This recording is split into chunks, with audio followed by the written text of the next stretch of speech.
A paz, amados, para você que está me vendo no Facebook, para você que está me vendo no YouTube ou em qualquer outra rede social, a paz do Senhor Jesus. Meu nome é Reginaldo e eu sou pastor evangélico, pela graça de Deus. E hoje eu estou fazendo este vídeo, eu quero fazer este vídeo para falar sobre um assunto muito polêmico e também um assunto bem importante, sobre o dízimo. Isto mesmo, é sobre o dízimo que eu quero falar.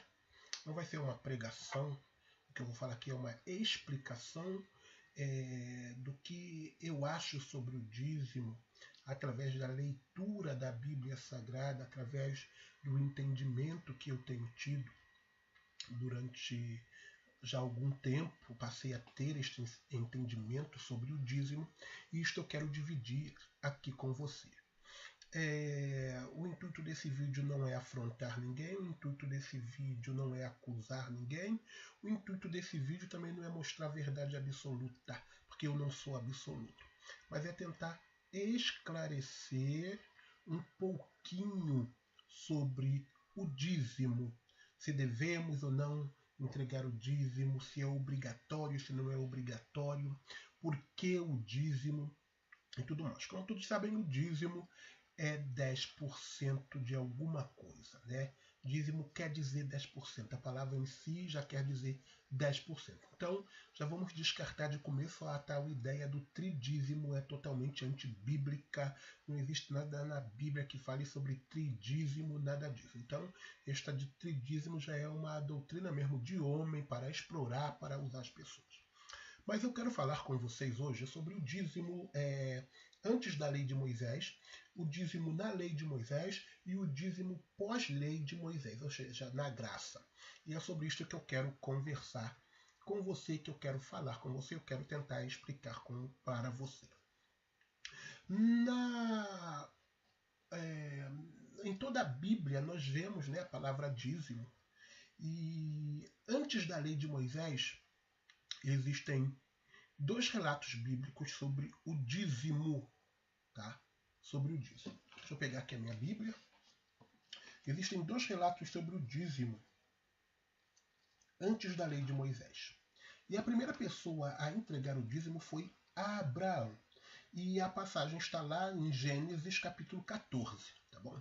Gênesis capítulo 14, ele fala que Abraão, depois de ter vencido, tá, aqueles reis que haviam sequestrado Ló, o seu sobrinho, Abraão foi lá resgatar Ló e Abraão venceu esses reis. E Abraão trouxe consigo uma grande soma de coisas, de utensílios, de riquezas daquele reino. Tá? E ele, ao caminho, ele encontrou com um sacerdote que se chamava Melquisedeque. Melquisedeque veio ao encontro de Abraão e abençoou Abraão. E Abraão, ali movido, sentiu de entregar a Melquisedeque o dízimo de tudo que ele havia conquistado ali em sua guerra para resgatar Ló. Tá? Então, Abraão ele resolve dar dos despojos, ele resolve dar a Melquisedeque, o sacerdote de Salem, a 10ª parte de tudo que ele havia possuído com a guerra que ele fez contra os reis que haviam sequestrado Ló. Abraão não dá dízimo, a gente não vê nessa passagem ou adiante Abraão dando dízimo todo mês, dando dízimo todo ano. Não, Abraão deu dízimo ali, especificamente naquela ocasião, não foi da sua fazenda, mas sim do que ele havia conquistado. O segundo relato sobre o dízimo nós encontramos em Gênesis 28. Gênesis 28, versículo, deixa eu ver aqui, 16, é que fala sobre Jacó. Tá? Jacó, ele dormiu em um lugar e ele colocou uma pedra como cabeceira e ele viu anjos subindo e descendo na escadaria. Nós já ouvimos falar sobre isto. E Jacó, quando ele acordou, então ele disse que Deus verdadeiramente estava naquele lugar, que aquele lugar não era outro lugar senão a casa do Senhor. E Jacó faz uma promessa a Deus, ele faz um voto a Deus, que está, deixa eu ver aqui, Então ele faz um voto a Deus que começa lá no versículo 29, capítulo 28 de Gênesis, versículo 20. Tá? Capítulo 28 de Gênesis, versículo 20. Fez também Jacó um voto, dizendo: se Deus for comigo e me guardar nesta viagem que ora faço, e me der pão para comer e veste para vestir, e eu em paz voltar à casa do meu pai, o Senhor será o meu Deus. E esta pedra que tenho posto como coluna será a casa de Deus. E de tudo o que me deres, certamente te darei o dízimo.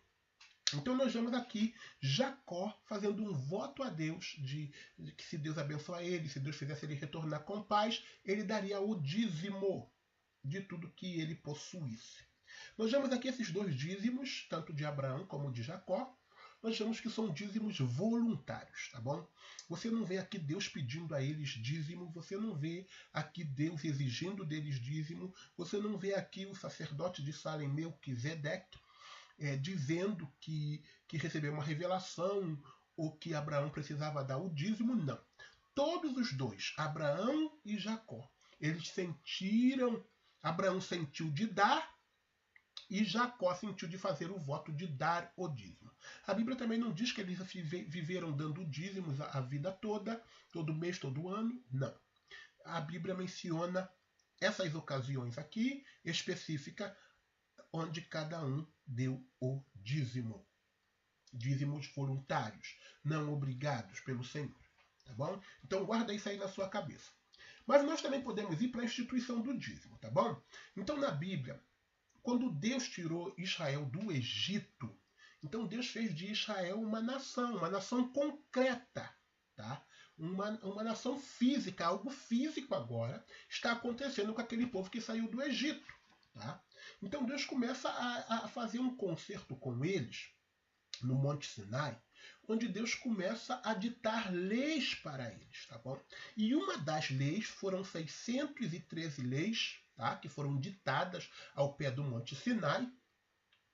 E entre essas 613 leis, uma delas era a lei do dízimo. Tá? Por que a lei do dízimo? O dízimo era como um tributo, gente.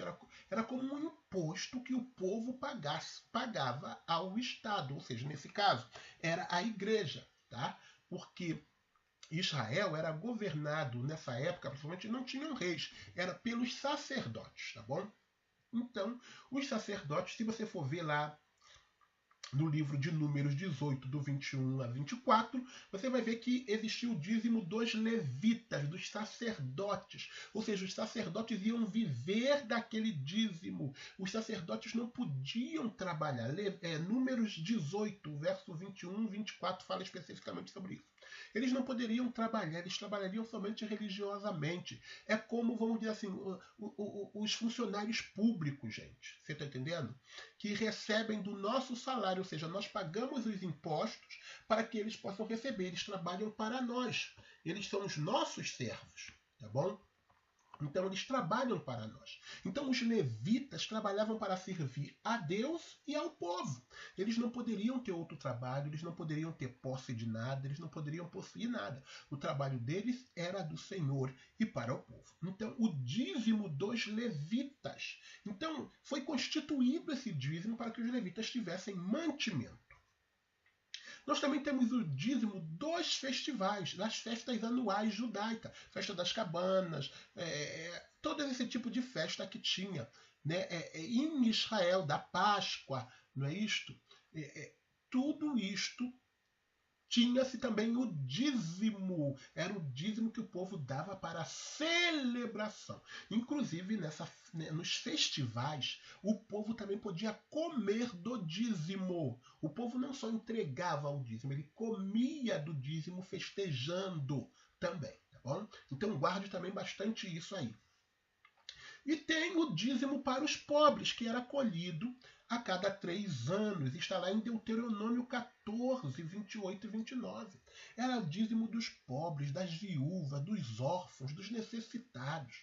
Tá? O povo tinha que levar esse dízimo, tinha que entregar, tinha que sustentar, tinha que ter armazenamento para ajudar o pobre, a viúva e o necessitado. Então o dízimo foi estabelecido. Israel agora se torna uma nação e o dízimo é estabelecido por causa dos levitas que viviam do templo. Eles eram funcionários públicos, vamos dizer assim, né? Entre aspas, eles serviam somente ao templo e ao povo nos assuntos religiosos. Tá bom? Existia o dízimo dos festivais, ou seja, na época de festa, né, se colhia aquele dízimo para que a festa fosse grande, fosse bonita, fosse bem arranjada e tudo mais. E tinha o dízimo para os pobres, tá? Que era colhido para servir aos pobres, às viúvas, os órfãos, os necessitados. Então aqui nós vemos o dízimo da lei, tá bom? Esse aqui é o dízimo da lei, tá?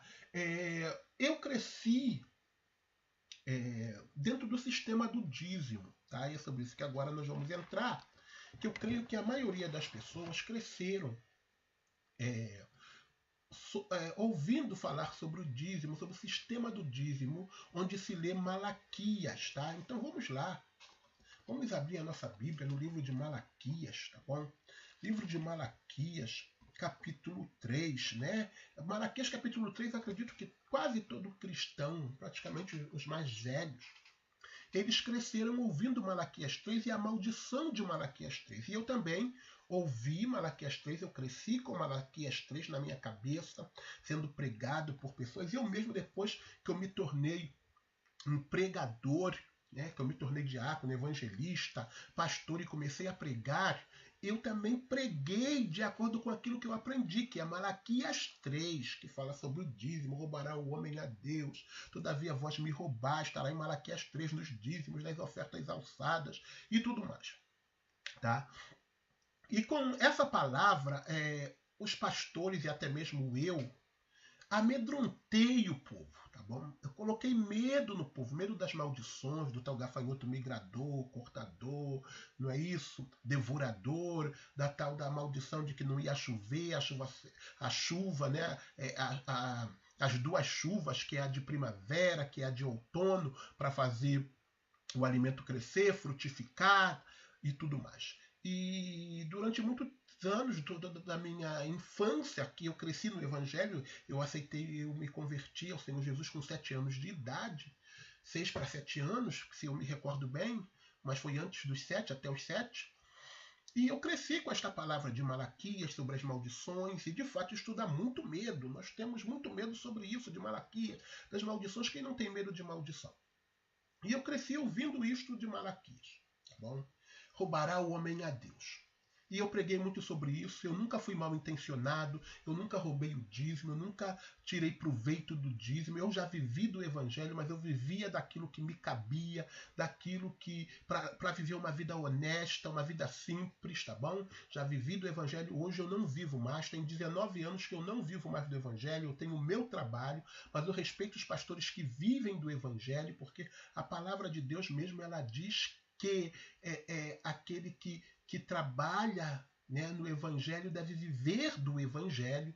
Então não é um pecado, não é um erro os pastores viverem do Evangelho. Só temos que ter cuidado com o luxo, com as riquezas, com o dinheiro do dízimo. Fora disso, não há problema de viver do Evangelho. Eu não vivo mais, de repente volte a viver, não sei, no futuro próximo, mas no momento eu não vivo, já tenho 19 anos que eu vivo do meu trabalho secular, mas continuo pregando a palavra de Deus. Mas Malaquias dá medo. Mas tudo bom, gente.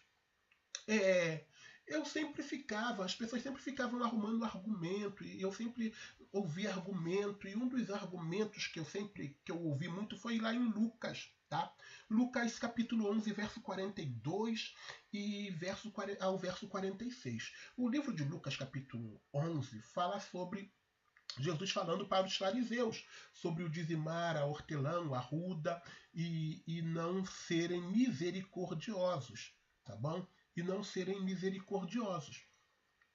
E muitas pessoas também usam isto para dar legalidade ao dízimo, dizendo que isso está no Novo Testamento e tudo mais, e ali eles falam que é legalidade para a petição, para a obrigação de dar o dízimo. Também muitos usam também o livro de Lucas, capítulo 18, verso 12, que fala, né, onde lá o fariseu, lá no templo, né, ele sobe, ele ora e ele diz: obrigado, Senhor, porque eu não sou como este pecador, como este publicano pecador, eu faço as minhas orações, eu dizimo e tudo mais. E muita gente usa isso como legalidade para dizer que o dízimo é válido na nova aliança, ou seja, é obrigatório, é uma ordenança, é um mandamento, tá bom?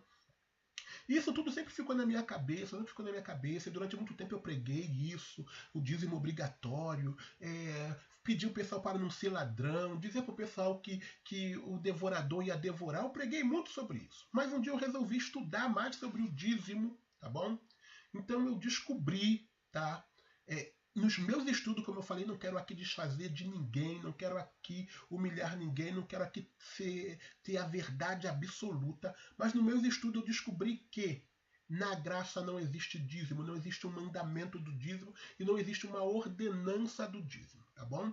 Porque o dízimo ao povo de Israel foi um pacto. Se você for ler lá em Deuteronômio, se você for ver lá as ordenanças que foram feitas no pacto, Deus deixa bem claro que era um pacto entre ele e o povo de Israel, somente entre ele e o povo de Israel perpetuamente. As outras nações não estavam incluídas neste pacto. E como eu falei, no meu estudo, eu fui vendo que o dízimo foi constituído para a nação de Israel como um tributo, como uma taxa para a sobrevivência dos funcionários públicos, entre aspas, que são os levitas. Tá bom? Os levitas viviam do templo, viviam do serviço religiosos, e eles não podiam ter trabalho secular, eles não podiam ter posses, então eles viviam daquilo. E por isso Deus determinou, e também por causa das viúvas, dos órfãos, dos necessitados. Como nação, aquele povo deveria pagar tributo para os menos abastados, para os miseráveis, para os pobres. Não é isto? Então eu descobri isso, que o dízimo foi um pacto com o povo de Israel. Não é isto? Assim como aqui, eu moro na Noruega, tá? Nós pagamos tributos, nós pagamos as nossas taxas. E as nossas taxas são para pagar os funcionários públicos. Inclusive aqui, os pastores que são estatais, que trabalham para o Estado, eles recebem do Estado. É o trabalho deles. Eles trabalham como pastores para atender as pessoas e tudo mais. Eles recebem do Estado. É o Estado que paga o salário deles. Então, essa lei ainda continua em muitos lugares. Então, nós já pagamos os nossos tributos ao Estado para que haja mantimento, para que o Estado possa manter os necessitados. Infelizmente o Estado não faz, muitos lugares não faz, aqui na Noruega ainda faz, mas no Brasil está difícil, as pessoas estão cada vez mais miseráveis, não tendo o que comer. Mas nós já pagamos os nossos tributos para que o Estado, tá, possa abraçar os necessitados, os religiosos que trabalham só para a igreja, para o serviço do Senhor e tudo mais. Então eu fui descobrindo isso tudo, tá? E eu também fui vendo que os evangelhos, tá, de Mateus a João, ainda não é o Novo Testamento. Mas, pastor, o senhor está falando heresia? Os evangelhos não são o Novo Testamento? Não, gente. Os evangelhos, Mateus até João, são os relatos da vida de Cristo. As coisas que ele fez, as coisas que ele ensinou. Está incluído no Novo Testamento porque foi os apóstolos que escreveram, gente. Mas este período de Jesus aqui na Terra ainda foi um período da lei, tanto que Jesus veio sob lei, obedecendo a lei, cumprindo a lei. Ele estava sob a lei. Jesus Cristo estava sob a lei, gente. E os acontecimentos ali todos envolviam Israel. Tá? Por isso, tudo aquilo, tá? Tudo aquilo que você vê, que você lê, está envolvendo Israel. Ele veio para os que eram seus. Tá? Jesus veio para resgatar Israel e ele está ali sob a lei, ou seja, debaixo da lei, dos mandamentos. Tá?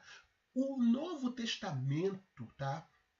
A nova aliança só foi estabelecida quando Cristo morreu. Então, por isso que eu estou falando para vocês aqui, que Quando Jesus fala com os fariseus e quando aquele fariseu ora lá no templo dizendo que é melhor do que o publicano porque dá o dízimo e tudo mais, era a lei, eles estavam fazendo o correto. Jesus não está revogando a lei para os judeus, Jesus está apenas confirmando, porque ainda estava na lei. Agora, quando Jesus morre e ressuscita, então é estabelecida uma nova aliança. E lá no livro de Romanos, tá? Romanos capítulo 10, versículo 4, diz que o fim da lei é Cristo para a justificação de todo o que crê. Então Cristo é o fim de toda a lei. Tá? Toda aquela lei estabelecida no Monte Sinai, tá? Cristo colocou um fim nela.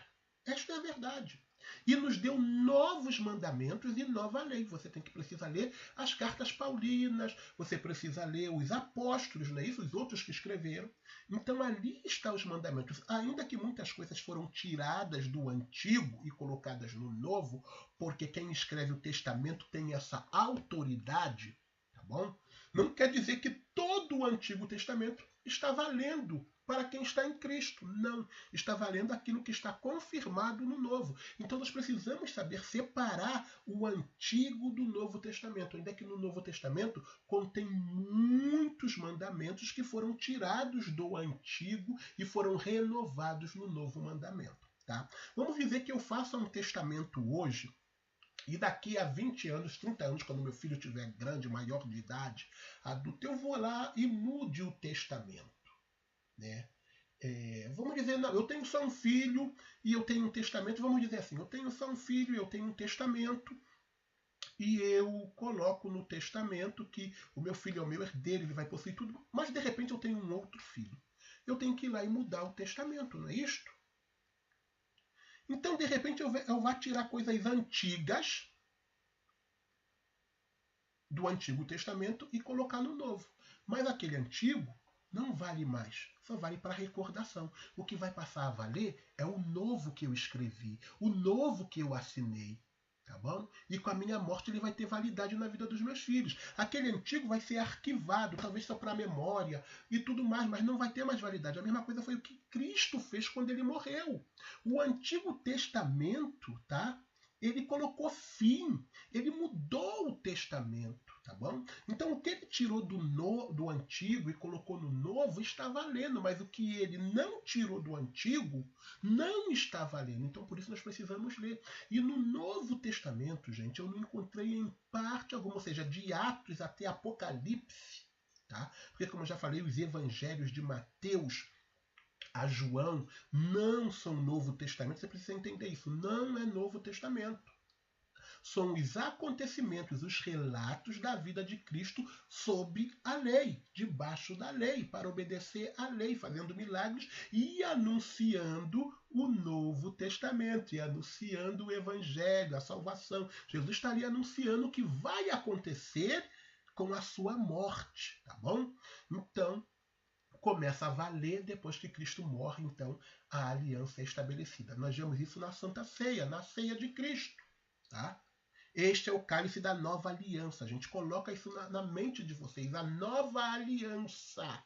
Se é a nova aliança, a antiga está no arquivo, talvez está para ser lida, como nós lemos, para recordar, como o próprio apóstolo diz, para nós não cometermos o mesmo erro que eles cometeram em muitas coisas, para nós não sermos negligentes. Né? Serve para nós aprendermos. Mas 613 mandamentos, quase nenhum deles foi renovado na nova aliança.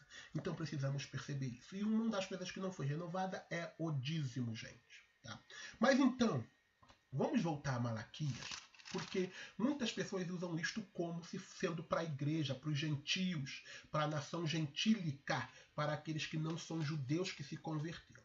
Mas quando você vai lá no primeiro capítulo de Malaquias, preste bem atenção, a Bíblia, para quem não sabe e precisa aprender, a Bíblia, nenhum livro da Bíblia foi escrito com capítulo e versículo. Os capítulos e versículos foram postos na Bíblia muitos séculos depois de Cristo. Tá bom? Inclusive foi um padre católico que fez isso, né? Que colocou na Bíblia os versículos e os capítulos e os versículos. Na época que foi escrito, foram escritos como cartas, como pergaminhos diretos. Não tinha divisão de capítulo, nem título, como está aqui, né?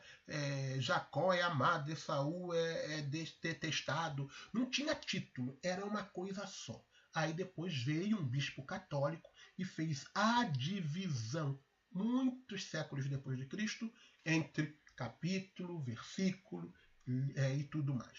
Títulos de cada capítulo foram colocados depois. No começo não. Então, quando a gente lê a Bíblia, nós temos que ler com o seu contexto, não de capítulo por capítulo. Nós temos que ir no contexto de todo aquele livro. E quando nós vamos aqui em Malaquias, nós vemos que Malaquias fala assim. Tá? Olha só o que está escrito no capítulo 1. Peso da palavra do Senhor a Israel por intermédio de Malaquias. Peso da palavra do Senhor, ou seja, julgamento, profecia, juízo, tá? O oráculo da palavra do Senhor a Israel pelo profeta Malaquias. Então, só este pequeno versículo aqui de Malaquias, capítulo 1, já mostra para a gente que toda a palavra do livro de Malaquias, tá? Toda essa palavra aqui, do começo, em seu contexto, está falando ao povo de Israel. Os sacerdotes se tornaram gananciosos, o povo não queria dizimar e eles tinham feito um concerto com Deus lá no Monte Sinai, gente. O concerto era perpétuo, não foi revogado. E ainda não é revogado para o povo de Israel. Eles são obrigados a cumprir. É perpétuo. Enquanto existir mundo, o povo de Israel é obrigado a cumprir 613 mandamentos que foram estabelecidos lá no pé do Monte Sinai. Eles aceitaram o concerto, eles aceitaram a aliança com Deus e agora eles são obrigados a cumprir. Não foi revogado, nada disso. Agora, para aquele que aceitou a Jesus como Salvador. Então Cristo põe fim na lei. Cristo põe um fim naquela, vamos dizer assim, naquelas ordenanças diversas, tá bom? E ele estabelece um novo mandamento, ele estabelece uma nova aliança com novos mandamentos para a nossa vida como cristão. Então você precisa saber quais são esses mandamentos. E o dízimo não está incluído, eu posso te garantir, porque eu tenho lido e tenho meditado justamente nisto. Então, o peso é da palavra do Senhor.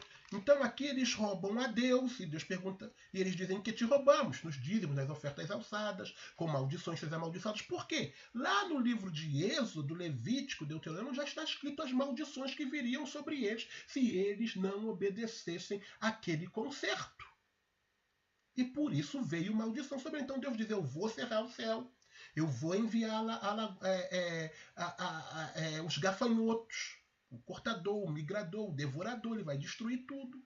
Porque vocês não estão cumprindo aquilo que vocês prometeram. Tá? Vocês estão fora dos meus estatutos, vocês estão fora dos meus mandamentos. Mas como eu já falei, lá no capítulo 1, versículo 1, está escrito que esta é uma palavra de peso a Israel. Você é gentil, você é de nação gentílica, você não tem nada a ver com Israel. Gente, aí continuando, se você for ver lá em Atos, o primeiro concílio de Jerusalém, gente, o primeiro concílio de Jerusalém, tá bom? Os judeus, os judaizantes, aqueles da circuncisão, começaram a importunar, começaram a perturbar os gentios que aceitavam a Jesus como Salvador, dizendo que eles tinham que fazer muita coisa, que eles tinham que seguir a lei de Moisés, que eles tinham que fazer tudo aquilo, e isso aconteceu uma grande confusão e foi preciso um concílio. Tá? Então foi feito um concílio, uma assembleia geral entre os anciões da igreja para resolverem esta questão.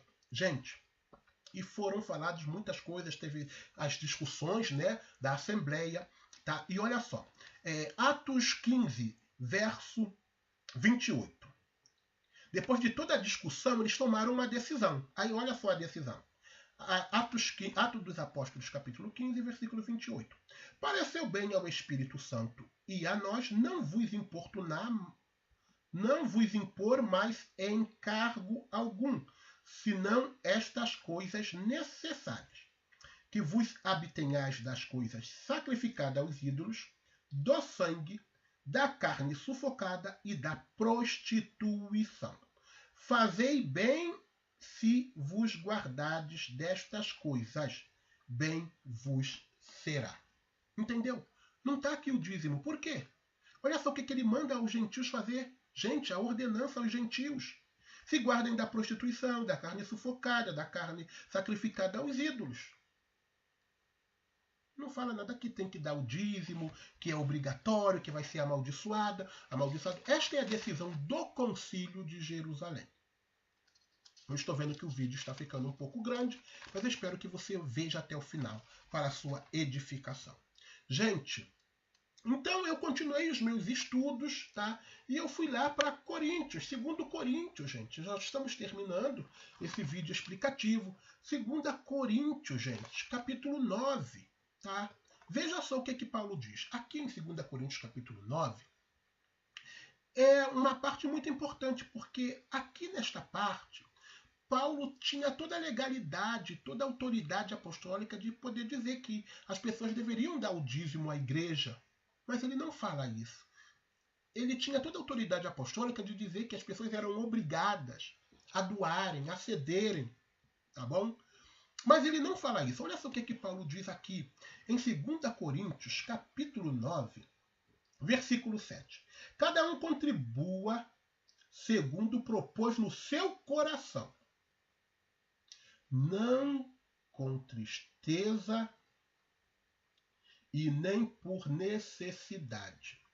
Alguma Bíblia diz por constrangimento. Tá? Pois Deus ama o que dá com alegria. Veja bem, cada um contribua segundo propôs no seu coração. Gente, é aquilo que você propôs no seu coração. Não é aquilo que o pastor determinou, tem que ser 10%, você é obrigado a dar 10%. Não. É segundo o que você propôs no seu coração. É segundo as suas necessidades. É segundo aquilo que você tem, melhor dizendo. Tá bom? Eu já vi pessoas, gente, que está passando grande necessidade, que ganha um salário mínimo, é uma doméstica, trabalha de doméstica, limpando casa, ganha aquele salário, às vezes pouco, e tem que dar, vamos dizer agora que o salário está a R$990 de dízimo, gente. Já é muito para uma pessoa que tem que pagar suas contas e tudo mais. Já é muito, gente.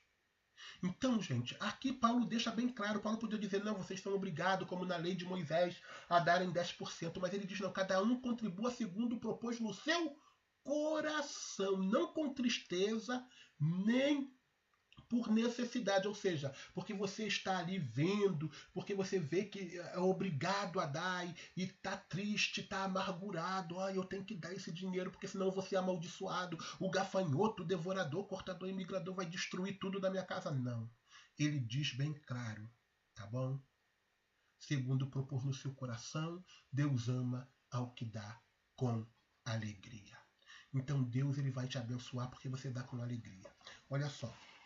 Eu sou dizimista. Eu não proíbo ninguém de dar o dízimo, mas eu prego a verdade. Você não pode ser mais escravo do sistema. Você não pode ser mais escravo de nada. Você é livre em Cristo. Se pois o Filho vos libertar, verdadeiramente sereis livres. Não existe mais maldição sobre você nenhuma. Está lá em Isaías 53 que Jesus ia tirar as nossas maldições. É uma profecia messiânica. Que Cristo ia destruir todas as maldições, gente. Isso são as maldições da lei também. Cristo tem este poder, tá bom? Então, olha só, gente, eu sou dizimista fiel. Eu sou. Eu, a minha esposa, nós somos dizimistas. Mas não por obrigação. Não porque nós temos medo da profecia de Malaquias. Tá bom? Já teve mês que nós não demos, fizemos outra coisa com o dinheiro, ajudamos outras pessoas, não entregamos na igreja. Tá bom? Teve mês que a coisa estava apertada. Até mesmo para mim, que mora aqui na Noruega, eu não entreguei o dízimo. Tá bom? Não me senti amaldiçoado. Não deixei de ver a bênção de Deus no mês próximo. Porque Deus, ele ama o que dá com alegria, ele conhece os nossos corações, ele conhece a nossa vida. Mas eu procuro ser um dizimista fiel. Eu propus no meu coração de dar 10%, a minha esposa propôs no coração de dar 10%, mais as ofertas que nós damos, com o nosso coração de acordo com as nossas possibilidades, tá bom? Então é isso que eu quero que você compreenda. Tá? Que você precisa ser doador, dar com o seu coração. Você recebeu um novo coração. Você não tem mais aquele coração de pedra. O Espírito Santo agora habita em ti. Você é a morada do Espírito Santo. Ele te faz ser sensível à obra de Deus. Ele te faz ver que o teu pastor precisa, né, viver. Ele vive da obra, não é isso? E aquele que vive da obra, a Bíblia diz que é digno do seu salário. Entendeu? Claro, tenha cuidado com esses pastores que estão aí enriquecendo, morando em bairros de luxo com dinheiro do dízimo, construindo palácios, mansões e castelos com dinheiro do dízimo, tá bom? Tenha cuidado, veja se o pastor está administrando bem o seu dízimo. É sim importante que você saiba, não caia nesse conto de que o problema não é seu, o que o pastor faz com o dízimo não é seu problema. É sim, é seu problema sim, o que o pastor faz com o dízimo é seu problema sim, porque é você que está doando, você está doando para o sustento dele, para que ele leve uma vida humilde e que não falte nada a ele. Você também está entregando para que haja mantimento para ser doado para os necessitados, para a obra da casa do necessitado. Tudo isso é o dízimo. Então, se o pastor, se a sua igreja não está fazendo isso, você precisa sim conversar com o pastor e talvez até procurar uma outra igreja, gente. Essa é a verdade. Você está entendendo? Essa é a verdade. Porque o dinheiro do dízimo é para isso. O dinheiro do dízimo não é para sustentar somente pastor no seu luxo, a sua família, comprar carro do ano, né? Comprar palacete e mudar do bairro para cada vez um bairro mais caro. Não. O dinheiro do dízimo é para suprir a necessidade da congregação. E depois que suprir a necessidade da congregação, suprir a necessidade daqueles que não são da congregação, porque a Bíblia diz primeiro os domésticos na fé. Então, primeiro aqueles que estão dentro da igreja, da congregação. Então, esse é o dinheiro do dízimo. O dinheiro do dízimo também não é para ficar trancado no banco, como muita gente está fazendo, gente. É para suprir a necessidade daquele mês da igreja. Se sobrou, entendeu? Pode, de repente, até guardar o necessário por causa de uma conta, de uma coisa que pode aparecer, mas tem que, então, ir assistir aqueles que não são cristãos, gente. Com certeza, no bairro da igreja, na rua da igreja, no estado da igreja, tem necessitados precisando da ajuda do dinheiro do dízimo que não são cristãos. E assim nós mostramos o amor de Cristo. Então, não deixe de ser doador.